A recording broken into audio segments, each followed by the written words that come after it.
بسم اللہ الرحمن الرحیم نحمدہ ونصلی علی رسولہ الکریم اما بعد۔ محترم ناظرین، آج کا خلاصہ 8ویں پارے کے نصف سے 9ویں پارے کے ثلث تک کی تلاوت پر مشتمل ہے۔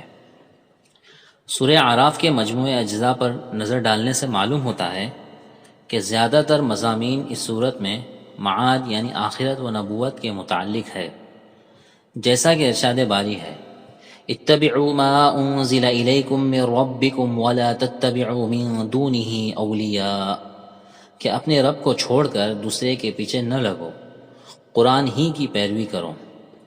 اسی طرح فَلَنَسْأَلَنَّ الَّذِينَ أُرْسِلَ إِلَيْهِمْ وَلَنَسْأَلَنَّ الْمُرْسَلِينَ میں معاد یعنی آخرت کی تحقیق ہے کہ قیامت میں ان لوگوں سے باز پرس ضرور ہوگی جن کی طرف پیغمبر بھیجے گئے ہیں، اور پیغمبروں سے بھی پوچھا جائے گا کہ انہوں نے فرض کہاں تک انجام دیا اور لوگوں کی طرف سے انہیں کیا جواب ملا۔ بلا شبہ لوگوں کو روز قیامت میں میزان کے مرحلے سے ضرور گزرنا ہوگا۔ اس صورت کے دوسرے اور تیسرے رکوع میں بتلایا ہے کہ امور حقہ مثلا رسالت و معاد کی تکذیب و انکار سرکشی ہے، اور سرکشی شیطان کا کام ہے۔ چنانچہ اس کی طرف اشارہ کرنے کے لیے شیطان کی عداوت کا قصہ بیان فرما کر اس سے احتیاط کی تاکید فرمائی گئی ہے۔ ارشاد باری ہے وَلَقَدْ مَكَّنَّاكُمْ فِي الْأَرْضِ، کہ اے لوگو تمہیں زمین میں اختیار دے کر بسایا، تمہاری پیدائش کے بعد تمہارے آگے فرشتوں سے سجدہ کرا کر تم کو عزت بخشی اور تم کو نعمتوں سے مالا مال کیا، مگر تم لوگ کم ہی شکر گزار ہوتے ہو۔ آگے فرمایا کہ اے اولاد آدم، اللہ تعالیٰ کی مقرر کردہ حدود سے تجاوز نہ کرو، اللہ حد سے بڑھنے والوں کو پسند نہیں کرتا۔ ارشاد باری انہ لا یحب المسرفین۔ ارشاد باری اللہ تعالیٰ نے حرام کر دیے ہیں بے شرمی کے کام، خواہ وہ کھلے طور پر ہو یا پوشیدہ طور پر ہو، اور حرام ہے اللہ کے ساتھ کسی کو شریک کرنا، اور حرام ہے اللہ کا نام لے کر یا اللہ کی جانب منسوب کر کے کوئی ایسی بات کہنا جس کے متعلق تمہیں علم نہ ہو کہ وہ بات اللہ نے ارشاد فرمائی ہے۔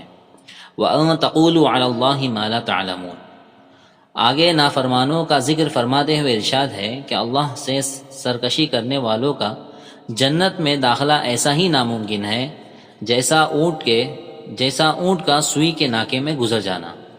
ان الذين كذبوا بآياتنا واستكبروا عنها لا تفتح لهم ابواب السماء ولا يدخلون الجنة حتى يلج الجمل في سم الخياط۔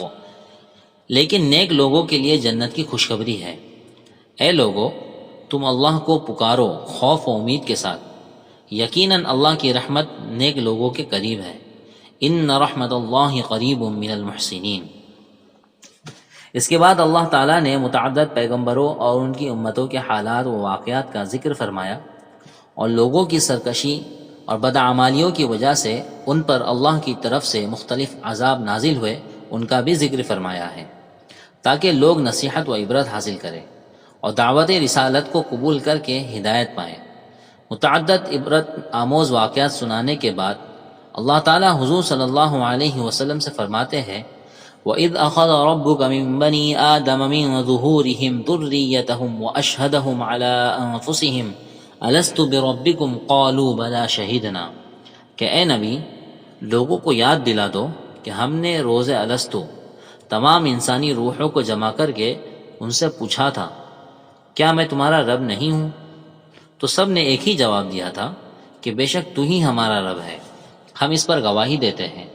اللہ تعالیٰ فرماتا ہے کہ کیا لوگ اب اس معاہدے کو بھول گئے جو شرک میں مبتلا ہو گئے؟ آگے ارشاد ہے کہ نفس پرستی کی وجہ سے لوگوں کی حالت اس کتے جیسی ہو جاتی ہے جس کی زبان لالچ کی وجہ سے باہر کو لٹکتی رہتی ہے۔ ارشاد باری ہے فَمَثَلُهُ كَمَثَلِ الْكَلْبِ، ایسے لوگوں کو اللہ نے جہنم کے لیے پیدا کیا ہے، کیونکہ ان کے پاس ایسے دل ہے جن سے سمجھتے نہیں، اور آنکھیں ہیں مگر وہ حق راہ دیکھتے نہیں، اور ان کے پاس کان ہے جن سے سنتے نہیں، وہ جانوروں کی طرح ہے بلکہ ان سے بھی گئے گزرے ہیں۔ اللہ تعالیٰ حضور صلی اللہ علیہ وسلم سے ارشاد فرماتا ہے کہ اگر منکرین آپ کو جادوگر اور مجنون کہے تو آپ اس کی پرواہ نہ کرے، آپ تو یہ فرما دے کہ میں تو ایک خبردار کرنے والا ہوں، اور جو میری بات مانے ان کو خوشخبری سنانے والا ہوں۔ آخر میں حضور صلی اللہ علیہ وسلم کو تبلیغ کی یہ حکمت خصوصیت کے ساتھ بتائی گئی کہ مخالفین کی زیادتیوں کا مقابلہ صبر اور ضبط سے کرے، تاکہ اشتعال کی وجہ سے کوئی ایسا واقعہ نہ ہو جائے جس سے تبلیغ کے کام میں رکاوٹ پیدا ہو۔ اللہ تعالی حضور صلی اللہ علیہ وسلم سے ارشاد فرماتے ہیں کہ آپ نرمی اور درگزر کا طریقہ اختیار فرمائیں اور جاہلوں سے نہ الجھیں۔ اے نبی، آپ اپنے رب کو صبح و شام یاد کرتے رہیں، رو رو کر اور خوف کے ساتھ، دل میں بھی اور بآواز بلند بھی۔